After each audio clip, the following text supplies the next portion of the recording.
It was September 15, 2001, just 4 days after the deadliest terror attack in modern history. The United States was still frozen in shock. Fear lingered in the air and suspicion had replaced trust on every street corner. In Mesa, Arizona, a man named Balbir Singh Sodhi started his day like any other. A proud Sikh immigrant from India, Balbir tightened his turban, said his prayers, and headed to the Chevron gas station he owned. He didn't know that by sundown his name would be etched into history, not for his achievements, but as the first victim of a hate crime in post-9/11 America. The world had changed, and Balbir knew it. But like millions of other immigrants, he had faith in the country he called home. That morning, before opening the shop, Balbir made a phone call to his wife, Harjinder Kaur, in Punjab. She was worried.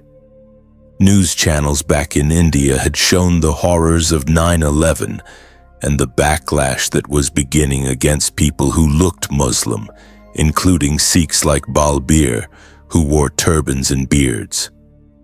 She asked him, "Is it safe there? Are you okay?" Balbir, ever calm and hopeful, reassured her, "There's nothing to worry about. It's peaceful here." Those words would echo in her mind for the rest of her life. Because just 6 hours later, at exactly 2:45 p.m., Balbir Singh Sodhi was shot dead in broad daylight while planting flowers outside his gas station. The bullets didn't just pierce his body, they tore through the fragile veil of post-9/11 unity that America clung to. His blood stained the concrete of Mesa, and his murder sent ripples through immigrant communities across the nation. Who would do such a thing?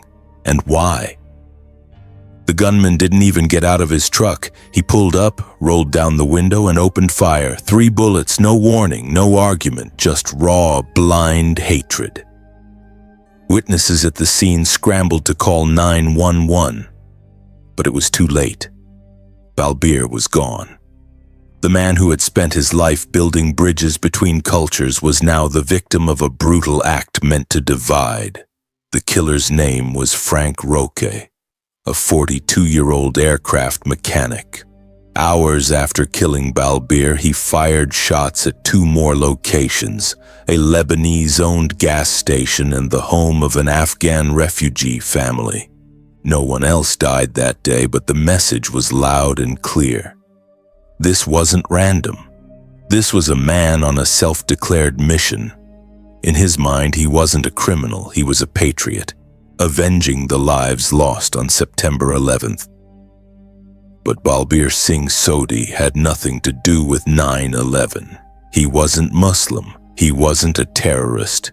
He was a father of 3, a hard-working business owner, a man of peace who had even donated money that morning to a 9/11 relief fund. And yet he became a target. Because of the color of his skin, the beard on his face, and the turban on his head. Balbir's journey to America had been filled with hope. Born in a small village near Kapurthala, India, he moved to the US in the 1980s in search of a better life. Like many immigrants, he worked humble jobs, starting in Los Angeles at a 7-Eleven, then driving a taxi in San Francisco. One day, while driving, he was attacked. Shaken but undeterred, he decided to move to Mesa, Arizona, where his younger brother Rana lived. Together, they bought a gas station and a small car. Balbir worked 12 to 14 hours a day, sending money back home to India and slowly building a better future. By 2001, things were finally looking up. His son Sukhwinder had joined him in the US. Balbir was planning a trip back to India to celebrate his 25th wedding anniversary. That very morning, before he was killed, he had planted flowers outside his gas station, trying to beautify the place. He was proud of his work. He had made it. And then came the bullets. News of his murder shocked not just the Sikh community, but the entire nation. Local residents, many of them white Americans, held candlelight vigils at his gas station. A memorial was erected at the site of his death. His story was told on national news. But for his family, no headlines could replace what they had lost. His wife's last conversation haunted her. His children, scattered between India and America, were left asking, "How do you explain to the world that your father died because someone thought his turban was a threat?" Police tracked Frank Roque down the same day. Witnesses had noted his truck's license plate, and by nightfall he was arrested. During his arrest, Roque shouted, "I'm a proud American. I stand for America. I'm going to kill all the ragheads." There was no remorse in his voice, only pride. The trial that followed exposed an uncomfortable truth. Even in the most developed nation on earth, ignorance and hatred can be deadly. Roque's defense tried to argue mental illness. They claimed he suffered from delusions and schizophrenia. They painted a picture of a man who heard voices, who acted in confusion, but prosecutors countered with testimony from co-workers who said Roque had openly talked about getting revenge for 9/11 just days before the murder. They revealed that he'd fled the scene, ditched his gun, and even bragged about killing a raghead in a bar afterward. This wasn't madness, this was malice. In 2003, Roque was sentenced to death. But the Sodhi family didn't seek revenge. They chose something harder, something braver. Forgiveness. Rana Sodhi, Balbir's brother, became an advocate against hate crimes. He traveled across America, speaking at schools, churches, and community centers, telling his brother's story, spreading a message of peace. He refused to let hatred define Balbir's legacy. But even as Rana spoke of healing, the pain didn't stop. Less than a year after Balbir's murder, tragedy struck again. His younger brother Sukhpal, a taxi driver in San Francisco, was shot and killed in a drive-by shooting. Police ruled it as gang-related and denied it was a hate crime. But to the Sodhi family, the pain felt all too familiar. And so, the question lingers. Did Balbir Singh Sodhi truly die because of mistaken identity? Or was he simply a symbol of something deeper? A society grappling with fear, willing to turn against its own in times of crisis. What makes someone hate a man they've never met? He was just one man standing on the sidewalk, planting flowers beneath a flag fluttering at half-mast. The red, white, and blue waved above his head. Balbir Singh Sodhi had always respected the American flag. He'd believed in what it represented. Freedom, opportunity, justice. But as his body lay lifeless beside those flowers, the silence of the moment thundered across communities nationwide. The bullet that ended his life didn't just kill a man. It shattered the illusion of safety for millions of immigrants, especially those who wore turbans, spoke different languages, or prayed to different gods. Balbir's death marked the first recorded hate crime in the aftermath of 9/11. But it wasn't an isolated tragedy. Within just 3 months of the attack, over 500 hate crime cases against South Asians, Arabs, Muslims, and Sikhs were reported across the United States. These were not terrorists. These were cab drivers, store owners, students, engineers, and grandfathers. And Balbir Singh Sodhi, peaceful, generous, devoted, had become their unwanted symbol. The man killed not for what he had done, but for what he looked like. In the courtroom, the atmosphere was tense. Prosecutors laid out their evidence against Frank Roque. Eyewitnesses described the pickup truck, the 3 shots, the calm demeanor of the killer as he drove off like nothing had happened. Surveillance footage, shell casings, witness testimonies, everything pointed to premeditated murder. But the real weapon wasn't the gun. It was ignorance, fanned by fear and sharpened by national trauma. It made Roque believe that a man like Balbir, brown-skinned and bearded, was responsible for America's suffering. Roque's defense team argued insanity. They claimed he suffered from delusional disorders and that he couldn't distinguish between reality and hallucination. They said he thought he was defending the country. But prosecutors weren't convinced. They pointed out that Roque was a trained aircraft mechanic, a skilled professional who had passed background checks and handled complex machinery. If he could fix planes, could he really be that mentally unstable? Moreover, Roque had expressed his intentions to co-workers before the shooting. He had openly talked about avenging 9/11. That wasn't confusion, it was conviction. The courtroom saw a surprising twist when members of the Sodhi family, despite their grief, refused to push for vengeance. They didn't want Roque dead.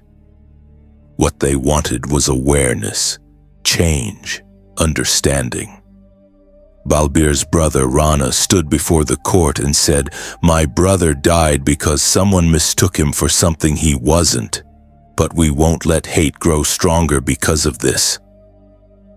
That moment was powerful. In the face of unbearable loss, they chose peace. That choice made the headlines, but even more, it made history.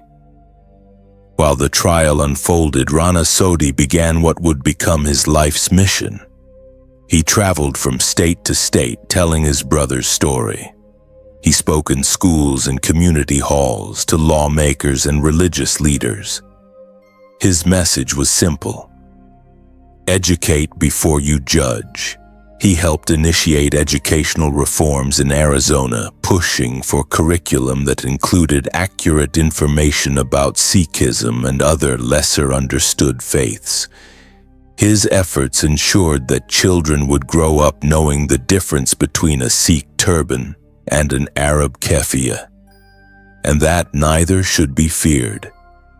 Back in Mesa, Balbir's gas station became a makeshift memorial.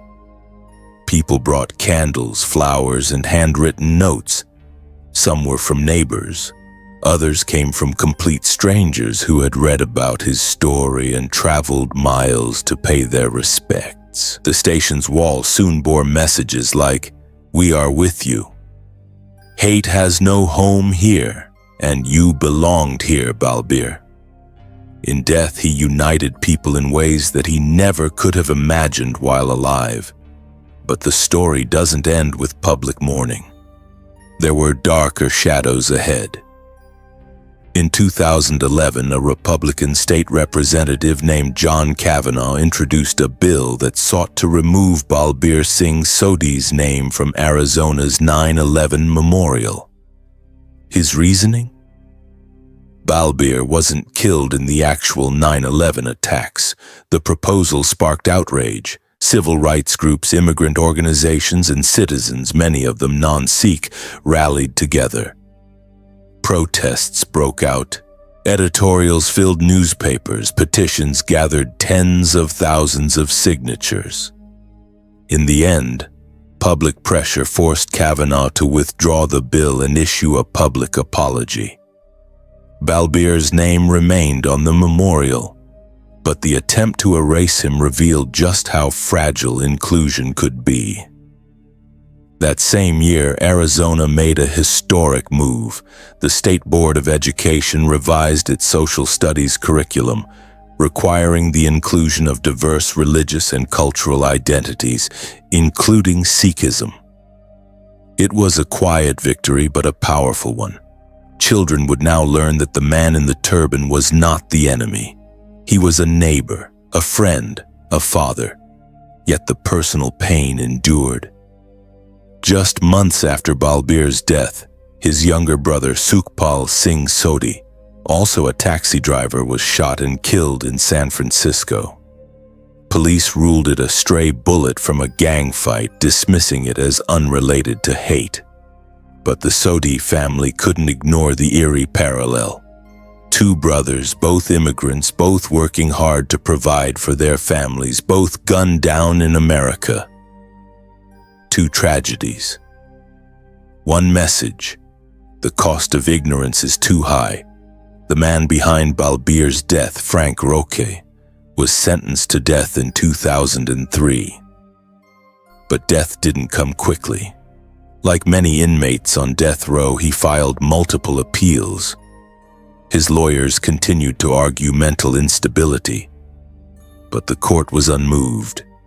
In 2006, the Supreme Court upheld his death sentence.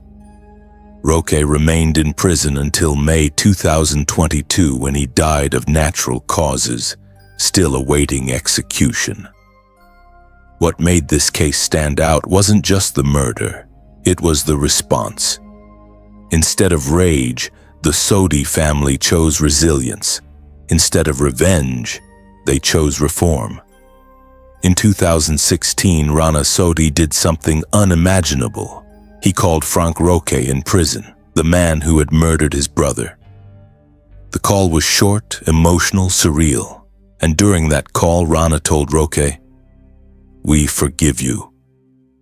After a long pause, Roque, his voice cracked and uncertain, replied, "Thank you. I'm sorry." That moment wasn't for the killer. It was for the survivors. Forgiveness didn't erase the pain, but it released the poison. It allowed the Sodhis to live, to advocate, and to rise. And yet, as the years pass, one question keeps returning. How many others like Balbir were never named, never mourned, never remembered? Years after the gunshots faded into silence and the news headlines moved on, one thing remained: a gas station in Mesa, Arizona, where time seemed to pause. Balbir Singh Sodhi's memory didn't vanish with his ashes. It lived on, in the hearts of those who had never met him, in the lessons shared in classrooms, and in the painful yet powerful conversations sparked across kitchen tables and courtroom benches. What happened to Balbir wasn't just a hate crime. It was a mirror held up to a shaken America. And what reflected back was not just the face of a nation grieving, but one struggling to recognize itself. The attack on Balbir was born from a deadly cocktail of ignorance, fear, and rage. Yet in the years that followed, his name came to symbolize something more profound: the resilience of a community, the cost of unchecked hatred, and the possibility of redemption. His family, far from being swallowed by grief, became a movement. Rana Sodhi, his younger brother, traveled state to state to share Balbir's story. Not for fame, not for pity, but to prevent another turban, another name, another life from being mistaken for an enemy. But the road to healing was not smooth. In the early 2000s, the FBI had no specific hate crime category for attacks against Sikhs. Crimes like Balbir's were often miscategorized, lost in bureaucracy, or filed under miscellaneous bias. This lack of recognition was a second injustice, one the Sodhi family refused to accept. With the help of civil rights groups and interfaith coalitions, Rana lobbied for change. It took over a decade, but in 2015, the FBI officially began tracking anti-Sikh hate crimes. A small checkbox on a government form, yet a monumental leap for a community long invisible. Still, statistics can't capture the fear. They don't tell you about the Sikh taxi driver who removes his turban before work, or the Arab store owner who teaches his kids not to speak Arabic in public. They can't measure the hesitation in a mother's voice when she tells her son to shave his beard before college. These are not just cultural adjustments, they are survival tactics. And Balbir's story reminds us that when fear is weaponized, even the most peaceful identity becomes a target. Mesa, Arizona did not forget Balbir. Every year on the anniversary of his murder, community members of all races, faiths, and backgrounds gather at the site of the Chevron station. They light candles, they share prayers, they remember. The local government named a section of the memorial park in his honor. Children now play where once blood was spilled.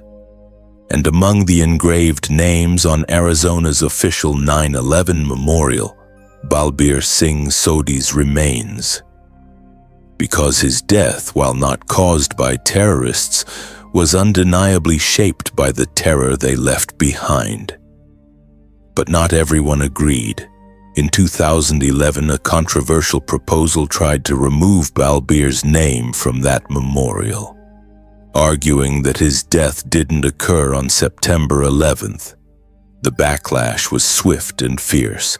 Thousands signed petitions, civil rights groups organized protests, and media outlets covered the outrage. Under pressure, the bill was blocked.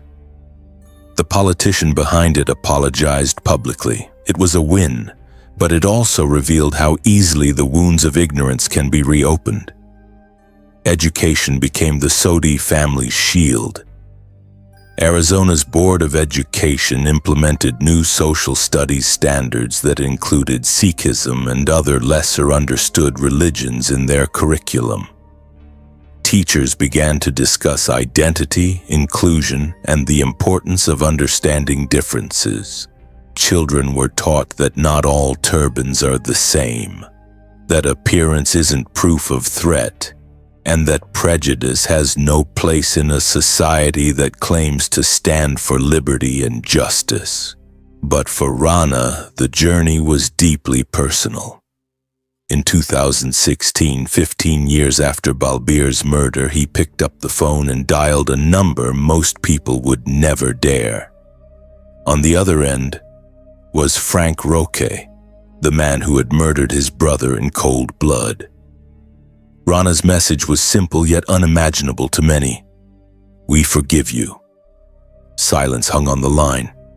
Then quietly Frank replied, "I'm sorry." That moment, though short, was a release for both of them. Forgiveness didn't erase the past, but it took away hatred's grip on the future.